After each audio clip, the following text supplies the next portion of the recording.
It's day two at the Republican National Convention in Milwaukee, the largest GOP event of the year. Today's overall themes: illegal immigration and crime. NTD's Washington correspondent Jack Bradley is at the RNC. Jack, what's the latest? Hey, good evening, Paul. Yeah, well, at day two at the RNC, it's very lively here. Yesterday was, of course, an eventful day. We saw they nominate former President Trump as their ticket, as well as J.D. Vance as the VP, the running mates. And so we have a lot to look forward to tonight. Yesterday was a very long day at the RNC. We had 2 sessions for the delegates, so they're here pretty much all day. Today, they're starting a bit later, so it'll be more of an evening program for them. What they have lined up is quite a few, and I'll get to that in a second. But today they're highlighting illegal immigration as well as crime. Now, what we know about illegal immigration is in the last couple of years, we've seen record-breaking illegal immigration, and there has been a component of that, which is the fentanyl, which has been coming through the southern border, a lot of it, and it's now the #1 killer of young Americans aged 18 to 45.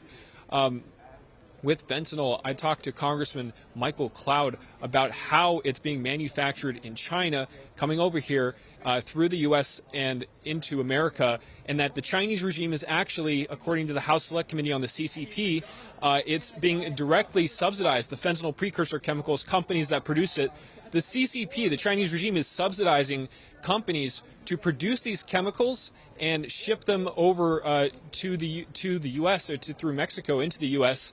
and through tax incentives. That's how they're doing it. So here's our conversation. Take a look with Representative Michael Cloud. China sending at least the precursors into our country, or into the realm, into the theater, and then them coming up through the cartels across our border into our country.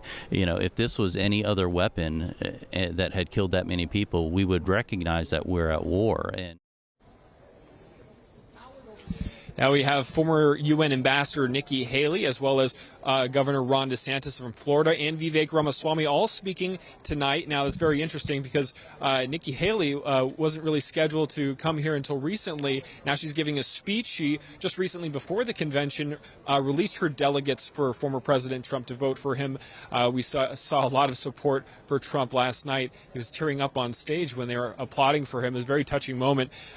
Trump will give his keynote address, where he's expected to accept the nomination and on Thursday. And he also said that after the assassination attempt, he threw out his entire speech and rewrote it to focus more on unity and uniting the nation. Meanwhile, President Biden is on the campaign trail. He's in Las Vegas holding events. So there's a lot going on here at the RNC. We'll bring you more live coverage of that tonight here on NTD at 6 Eastern and 5 Central Time right here in Milwaukee. Back to you. NTD's Washington correspondent Jack Bradley. Jack, thank you. And former President Trump's new VP pick, J.D. Vance, is also taking a tough stance on China. In an interview with Fox News yesterday, the Ohio senator called China the biggest threat to the United States. Vance said the Russia-Ukraine war has distracted Washington from what he calls the real issue, which is China. Vance has publicly supported Trump's call to raise tariffs on China.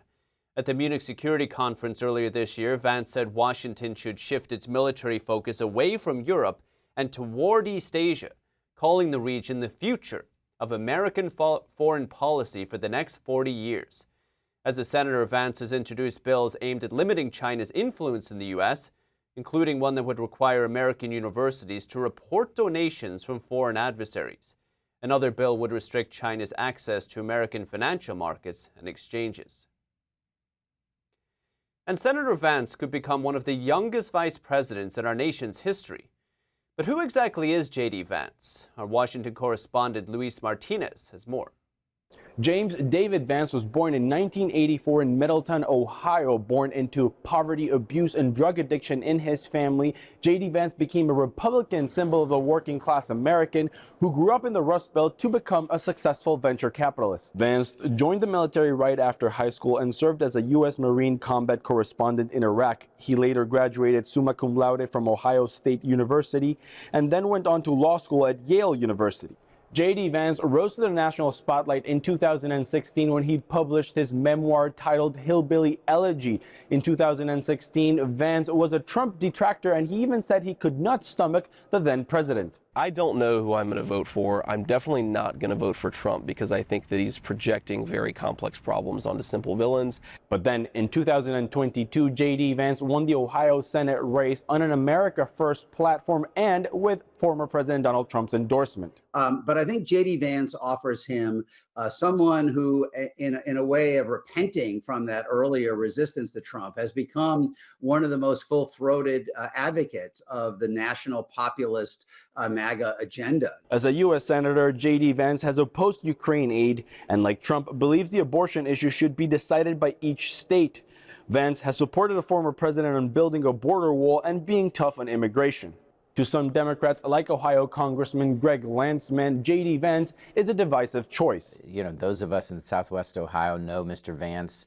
That's not who he is. He's not a unity pick. And it was unfortunate that at a time when we all need to come together and that somebody like Mr. Vance, who's known for turning up the temperature, that's what he does, that was unfortunate. To Speaker of the House Mike Johnson, J.D. Vance possesses a profound understanding of the anxieties of working families and the policy expertise to help former President Trump. And to some, the 39-year-old senator and vice presidential candidate is a potential heir to former President Trump's political legacy. Reporting from Washington, D.C., Luis Eduardo Martinez, NTD News. So joining us now is Doug Collins, former congressman of the state of Georgia. Congressman, it's great to see you again. Good to see you as well.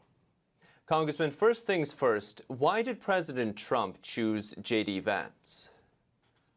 Because I think he was looking for somebody that could take the America First ideology and put it in a different form, put it in a form in which young people and young Americans, those who may have been detached from the system, felt like it wasn't a part of them. They can look at somebody who came from poverty, who came from a working class family, who made his way up, and speaks clearly about the truths of what it means to be America first, to make sure that our country is put first, to make sure our economy is put first, to make sure we secure our borders. I think it was a great pick in that regard, in the sense that it provides a balance to a ticket that is very powerful and strong going forward. What kind of influence do you think he'll have on the former president? I think like any vice presidential candidate, there will be some places of influence. There'll be some places in which he'll be allowed to be more, out front, going after the administration. That's the role that typically the vice president plays in the campaigns. And look, I think J.D. Vance is set up very well for that. You've watched him in doing interviews. He's been into hostile media many times before. So I think he's going to provide a good balance. And how they would influence each other probably is just in different areas and different styles. It's the first millennial to be nominated for vice president. We had the head of the Teamsters Union speak at the RNC yesterday for the first time in over 100 years, and he praised J.D. Vance. Perhaps even he was the reason he came to speak at the RNC. Can you speak a little bit to that?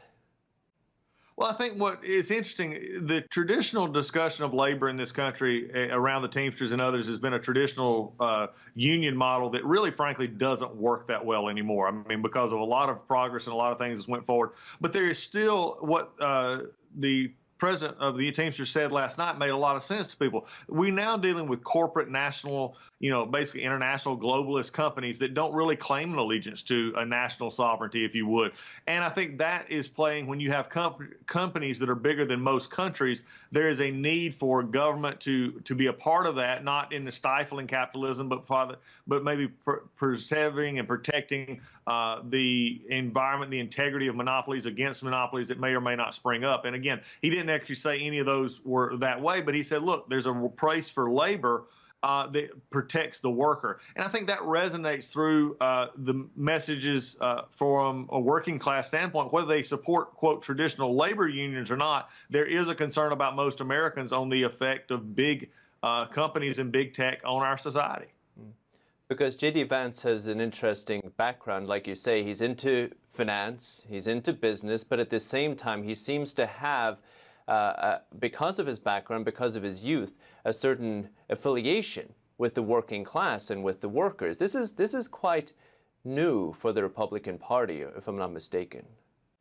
Well, unfortunately, it's not new. It's just being presented as new this time. I've always believed that the Republican Party was the party of the worker because we believed in lower, smaller government, less taxes, more increase in being able to start your own business, keep your own money, and do the things with your own earnings that you need to do and invest those kind of things. The Democratic Party has always wanted centralized control of that, making it more and more dependent upon the government. So in my personal opinion, we've always been far more worker friendly and business friendly than the Democratic Party. However, I think this is coming out now in a new form and looking at it maybe from different glasses. And that's what it takes sometimes to reach voters who may have been disaffected by traditional politics.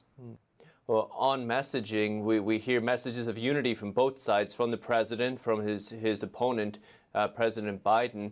J.D. Vance, he has worked with Democrats, even like Elizabeth Warren. What does this tell you? Well, it tells me exactly what I used to do in Congress as well, is when you can find a place of agreement with people you normally disagree with without giving up your values, then you take advantage, and it's called governing. It's actually called moving the ball forward, which is what we're supposed to be doing. So when J.D. Vance would work with others, and J.D. Vance did not become less conservative and Elizabeth Warren didn't become less liberal, they found ways to work for the American people. And that is what the American people look for. They don't want either side to give up who they are, but if you can find a way to help them, they want to actually be there and be a part of it. And I think that's one of the things that Vance is, his background, his in different ways of his background probably helped in that regard. What do you think, final question, you see him as a potential presidential candidate in the future? Well, that won't happen unless we win in November. And I think, from any real perspective, so I think November is the election here. Donald Trump and J.D. Vance going forward against a very weak ticket in Joe Biden and Kamala Harris, which I think is now settled. In this, we're going to see the American people have a very stark choice. They can have a vibrant young leader in J.D. Vance. They can have a vibrant, very aged leader who is beloved by many, or they can have a leader that is basically struggling with basic cognitive concepts and a vice president who can't string together sentences very well. So I think this is going to be a great season here in November. Former Congressman Doug Collins. Thank you, Congressman. Thank you so much. Good to be with you. Thank you for watching the Capitol Report. If you want to see our full broadcast, check us out at epochtv.com.